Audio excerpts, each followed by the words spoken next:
नमस्कार सर्वांना. श्री स्वामी समर्थ. स्वामी समर्थ प्रकट दिन. स्वामींना नवस करण्याची इच्छा आहे. कसा करावा नवस? नेमके काय लक्षात ठेवावे? नियम कोणते? चला तर मग पाहूया आपण या एकच व्हिडिओमध्ये.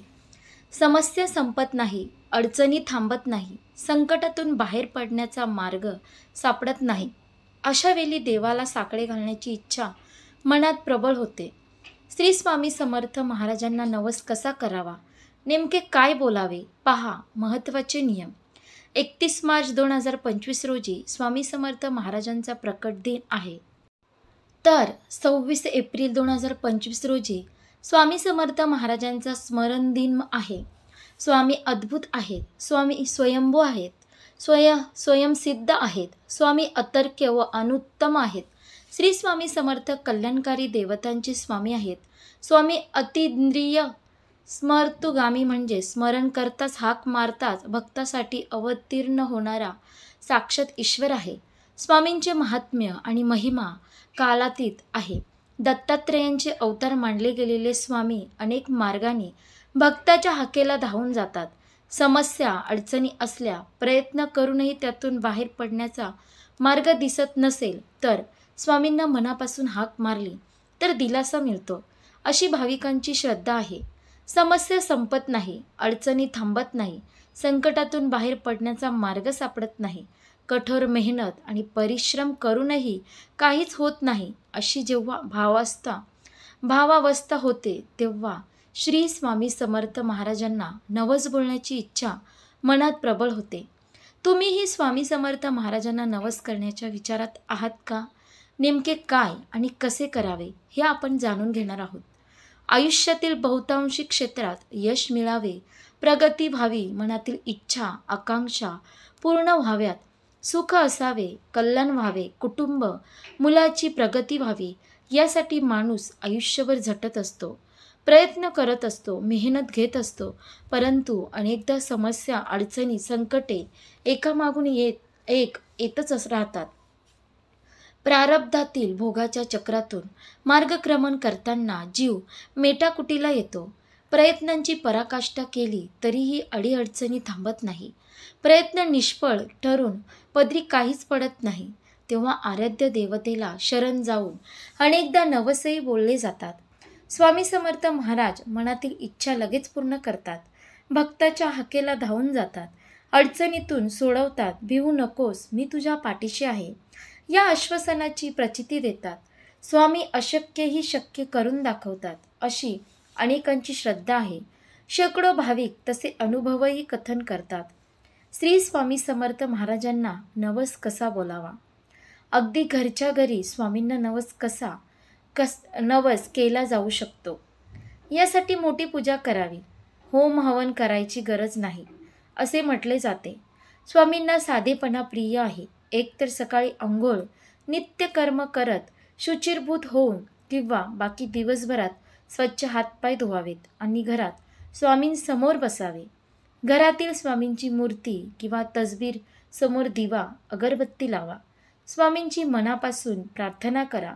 स्वामींसमोर हात जोडून तुमचे जे काही मागणे आहे हे मागा. संकटे समस्यांची गाऱ्हाणी मांडा. स्वामींना साकडे घाला. नवस बोलायचा आहे तो बोलून घ्यावा. स्वामींच्या मठात जाऊन नवस बोलू शकता किंवा घरीच नवस बोलू शकता. आता स्वामींना नवस कसा बोलावा?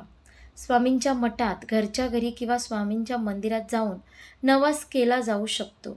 नारळ हातात घेऊन स्वामींना तुमची इच्छा सांगा. तुम्ही काय सेवा करणार याचा उल्लेख करा. नवस पूर्ण झाल्यावर तुम्ही काय करणार याचा उल्लेख करा.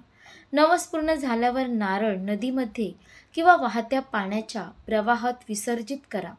यासह स्वामींना प्रार्थना करावी की स्वामी समर्थ महाराजा, हा नवस आहे तो शक्य तितक्या लवकर पूर्ण व्हावा. स्वामींसमोर नतमस्तक व्हा. तसेच जे शक्य आहे ते यथाशक्ती करण्याचा प्रयत्न केला जाईल, असा आश्वासित शब्द द्या. स्वामींकडे मागितलेली गोष्ट पूर्ण झाली तर नवस फेडण्यासाठी शक्य असेल तर अक्कलकोटला जाऊन स्वामींचे दर्शन घ्यावे. एकदा स्वामींना नवस केल्यावर कोणत्या गोष्टीचे भान आवर्जून ठेवावे? सर्वात महत्त्वाचे म्हणजे एकदा स्वामींना नवस बोलला आणि तो पूर्ण झाला तर जे काही वचन दिले आहे ते पूर्ण करायला अजिबात विसरू नका. स्वामींना केलेला नवस फेडण्याचा विलंब करू नका. अन्यथा अडचणी, समस्यांना सामोरे जावे लागू शकते. स्वामी दयाळू असले तरी ही गोष्ट चुकू नका. नवस पूर्ण झाल्यावर पूर्ण श्रद्धेने शब्द पाळणे आवश्यक आहे. केवळ औपचारिकता म्हणून नवस बोलणे योग्य नाही. अंतर्मनातून भक्ती आणि श्रद्धा असणे आवश्यक आहे. तुमचे प्रयत्न आणि स्वामीबळ गुरुकृपेसाठी काय करावे? स्वामींना सर्वात जास्त आवडणारी गोष्ट म्हणजे सेवा. स्वामी सेवा सुरू ठेवा. नामस्मरण कायम ठेवा. स्वामी चरित्र सारामृत, गुरु लीलामृत, गुरुचरित्र, स्वामींचा तारक मंत्र यांचे पठण करावे. नवस पूर्ण होण्यासाठी किती वेळ लागू शकतो हे अनेक घटकावर अवलंबून आहे. असे म्हटले जाते, तुम्ही काय नवस बोलला आहे, किती निष्ठेने आणि श्रद्धेने नवस बोलला आहे, स्वामींवर किती विश्वास ठेवता, स्वकर्मातून स्वामींना प्रसन्न करण्याचा प्रयत्न करता का, इतर लोकांना मदत करता का, सदाचारी आहात का. काही वेळा तुमची इच्छा पूर्ण होण्यासाठी नियतीचा योग्य वेळ येणे आवश्यक असते. केवळ नवस बोलून भागणार नाही, प्रयत्नांची पराकाष्ठा करायला हवी. तुमच्या प्रयत्नांना, कृतींना स्वामीबळ गुरुकृपेची साथ लाभू शकेल. स्वामींची कृपा कायम राहावी यासाठी या 5 गोष्टी कराच. 1. स्वामींवरील निष्ठा आणि श्रद्धा कधीही गमावू नका. 2. स्वामींवर विश्वास ठेवा आणि सतत नामस्मरण करत राहा. 3. इच्छा लवकर पूर्ण न झाली तर निराश होऊ नका. इच्छा नक्कीच पूर्ण होईल याची खात्री ठेवा. अशा प्रकारे आपण पाहिलं की स्वामी समर्थ प्रकट दिनानिमित्त स्वामींना नवस करण्याची इच्छा आहे, तर मग नवस कसा करावा, नेमके काय लक्षात ठेवावे, नियम कोणते पाळावे, या सर्व गोष्टी आपण या व्हिडिओमध्ये पाहिल्या. आशा करते तुम्हाला ही व्हिडिओ नक्की आवडली असेल तर लाईक करा, शेअर करा आणि आपल्या योगेश्वर कृपा या चॅनलला सबस्क्राईब करा. भेटू एका पुढच्या नवीन व्हिडिओमध्ये. धन्यवाद. श्री स्वामी समर्थ. जय जय स्वामी समर्थ.